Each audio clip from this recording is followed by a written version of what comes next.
and welcome to my mum's wildlife garden, complete with a pond and a little female smooth newt. I just wanted to show you my mum's garden because it's a lot more established and she does a lot of things right. As you can see, she's got a lot of hedges: privet hedge, beech hedge, honeysuckle, and a couple of trees, so the birds absolutely love it. She's very proud of her honeysuckle archway and it smells divine in the summer in the evening. I think hedges have been undervalued as wildlife habitat for a long time, and now people are starting to realise how vital they are. So here's the wildlife pond. It's only a year old. It's got about 5 pond plants, some hornwort to oxygenate it, a solar-powered little fountain to keep the water fresh, and my mum did build a fence around to keep the dogs out.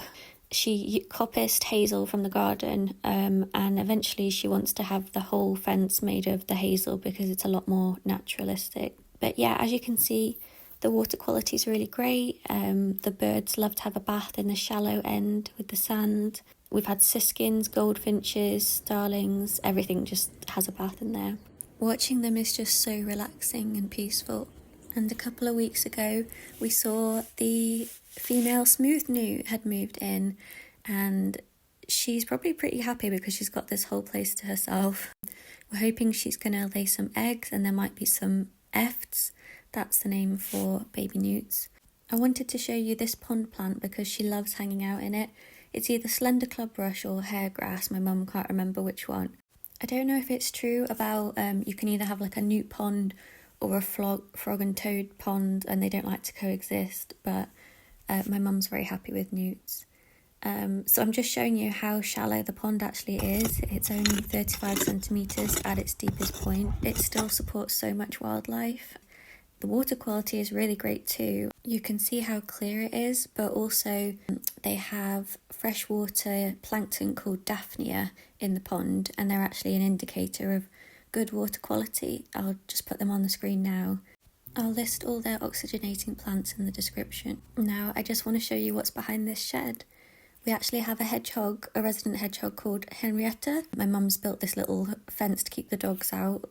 We think she's living in this old upturned dog bed from years ago that just somehow got left behind the shed and makes a pretty good hedgehog house inadvertently. My mum's also spoken to neighbours and got permission to make little hedgehog holes in fences so that they can pass through, and to connect more habitats for them because hedgehogs do like to visit an average of 20 gardens per night. And now for the pollinator friendly flowers.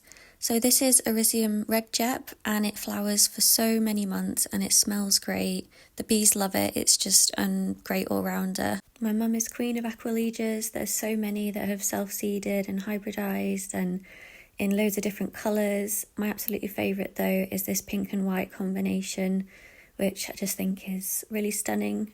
Obviously these single petalled aqualegias are better than the doubles. It's just easier for the bees to access. And here's some geranium album. Thank you Pauline for letting me know the variety. These peonies were left by the last homeowner and my mum's been debating whether to dig them out. Obviously these clustered petals are not good for pollinators, they can't get in there. I think we're both very conscious of the climate crisis and trying to do everything we can. Again, these clematis are beautiful, but we didn't notice that many bees going on them.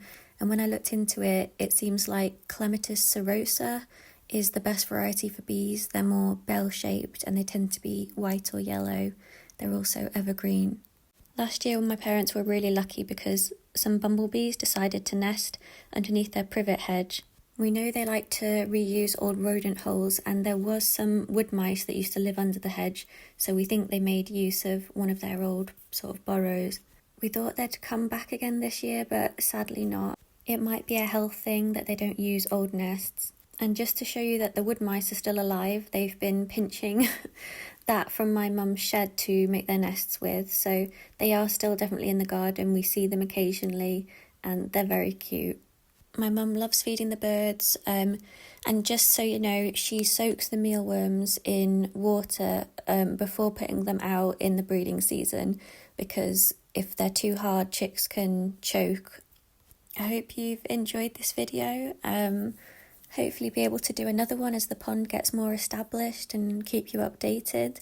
And hopefully we'll be doing some on my own barrel pond soon.